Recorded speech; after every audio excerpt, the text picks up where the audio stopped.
ഈശോ മിശിഹായിക്ക് സ്തുതിയായിരിക്കട്ടെ. ഈശോ മിശിഹായിൽ സ്നേഹിക്കപ്പെടുന്ന മാതാപിതാക്കളെ, സഹോദരങ്ങളെ, പരിശുദ്ധാത്മാവിൻ്റെ വരങ്ങളെക്കുറിച്ച് നമ്മളിന്ന് കാണുകയാണ്. 1 കൊരിന്തോസ് 12-ാം അധ്യായത്തിൻ്റെ ഹെഡിങ് തന്നെ പ്രകാരമാണ് പരിശുദ്ധാത്മാവിൻ്റെ ദാനങ്ങൾ. 4-ാം തിരുവചനത്തിൽ വന്നു നിൽക്കുമ്പോൾ നമ്മൾ ഇങ്ങനെ വായിക്കുന്നു: ദാനങ്ങളിൽ വൈവിധ്യങ്ങളുണ്ടെങ്കിലും അത് നൽകപ്പെടുന്നത് പരിശുദ്ധാത്മാവാണ്. ശുശ്രൂഷകളിൽ വൈവിധ്യങ്ങളുണ്ടെങ്കിലും എല്ലാത്തിനും പ്രചോദനം നൽകുന്നത് കർത്താവാണ്.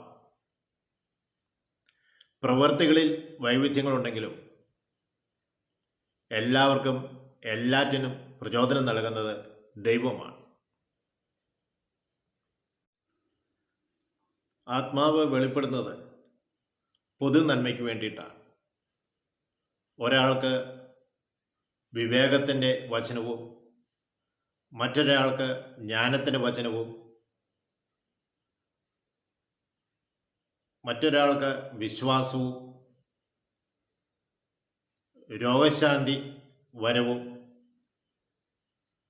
അത്ഭുതങ്ങൾ പ്രവർത്തിക്കാനുള്ള ശക്തിയും പ്രവചന വരവും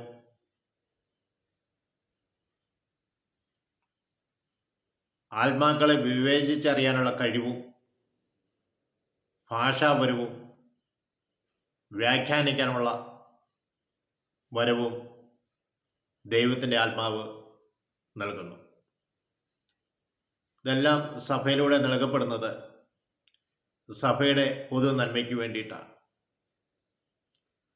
നമ്മൾ കേട്ട ജ്ഞാനവും വിവേകവും വിശ്വാസവും രോഗശാന്തിയും അത്ഭുത രോഗസൗഖ്യവും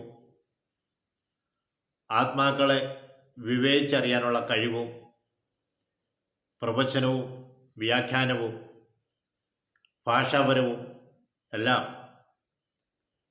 ദൈവം നൽകപ്പെടുന്നതാണ്. ദൈവത്തിൻ്റെ ആത്മാവിലായിരിക്കുമ്പോഴാണ് ഇവയെല്ലാം നമുക്ക് ലഭിക്കുക. പ്രിയ സഹോദരങ്ങളെ, ആത്മാവിൻ്റെ വരങ്ങൾക്ക് വേണ്ടി നമുക്ക് ദാഹിക്കാം.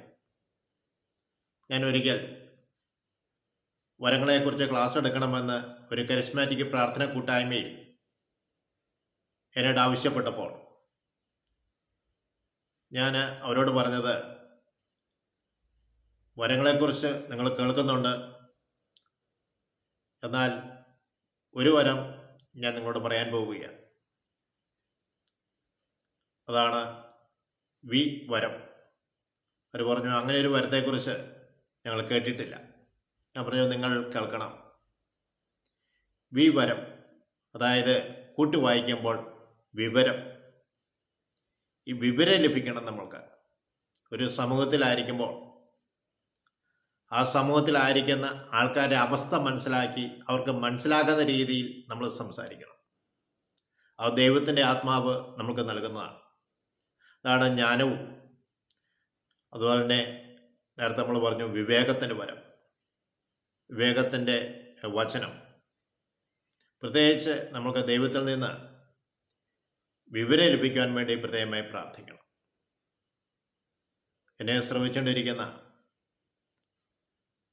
സഹോദരങ്ങളെ, പരിശുദ്ധാത്മാവിൻ്റെ ദാനത്തിനായി, പരിശുദ്ധാത്മാവിൻ്റെ വരങ്ങൾക്കായി നമുക്ക് ദാഹിക്കാം.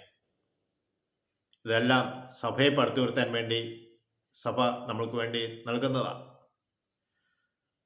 നമ്മുടെ ആവശ്യങ്ങളെല്ലാം ദൈവസന്നിധിയിലേക്കൊന്ന് ഉയർത്താം. ദൈവമേ, പ്രത്യേകമായി ഇന്ന് ഞങ്ങൾ പ്രാർത്ഥിക്കുമ്പോൾ പെന്തക്കോസ്തായ്ക്ക് വേണ്ടി ഞങ്ങൾ ഒരുങ്ങിക്കൊണ്ടിരിക്കുക. അവിടുത്തെ ആത്മാവിൻ്റെ അഭിഷേകം ഞങ്ങളുടെ മേൽ നീ വർഷിക്കണം. ശിഷ്യന്മാരുമേൽ വർഷിച്ച അതേ ആത്മാവ് ഞങ്ങളുടെ മേൽ വർഷിക്കപ്പെടണം. ഞങ്ങൾ പുതിയ ചൈതന്യത്തോടുകൂടി ശുശ്രൂഷകളിലും പ്രവർത്തന മേഖലകളിലും ആയിരിക്കുവാൻ അതാ നിങ്ങളെ ശക്തിപ്പെടുത്തി അനുഗ്രഹിക്കണമെന്ന് പ്രാർത്ഥിക്കുന്നു. പിതാവിനും പുത്രനും പരിശുദ്ധാത്മാവിനും സ്തുതി. ഈശോ മിശിഹായ്ക്ക് സ്തുതിയായിരിക്കട്ടെ.